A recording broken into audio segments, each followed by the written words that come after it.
Disney's new show's a ripoff. It's time for the latest news out of animation. The opening for Disney's new animated show Primos is here. According to Disney's press release, each episode will be split into two 11-minute segments. The show focuses on a girl called Tater, who has to deal with 12 over-the-top cousins moving into her home. The opening has not had the best reception online. Embarrassingly, the chorus of the theme song features what may be inaccurate Spanish. Multiple users commented that Oye Primos didn't make sense to them grammatically, though one person argued that it's similar to say hey cousins, something no actual person would say. Informal speech? Or trying to get creative for the song? We're not sure. But the big thing that has people angry is the idea that Primos is a Loud House ripoff. The premise is very similar. One kid in a massive family trying to find their place within it. You also have a main character who is clearly set apart from the rest of their family, but still struggles to stand out. Lincoln Loud, the only boy in a family of mostly girls, or Tater, the person who lived in this house to start with.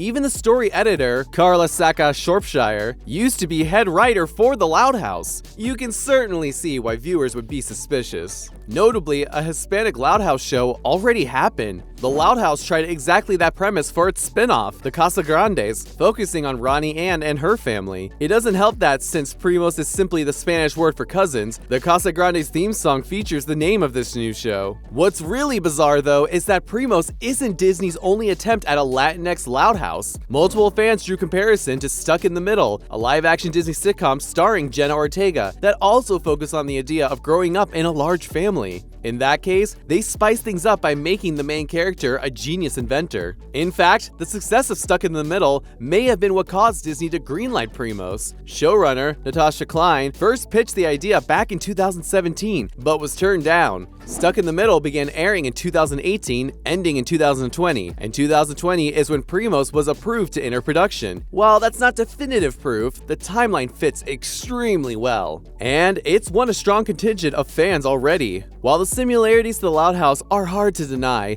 this likely boils down to both shows sharing a simple, relatable premise: the challenge of growing up and standing out in a large family. Even ignoring Stuck in the Middle, Disney also made Encanto, a feature film that did much the same thing. Reportedly, Primos is based on Klein's own experience with a multicultural Mexican-American family. It's strange to call someone's life story a ripoff. And hey, at least Primos made it to air. Warner's Cat in the Hat has been in the works for even longer, but just got pushed back to 2025. That movie's in trouble.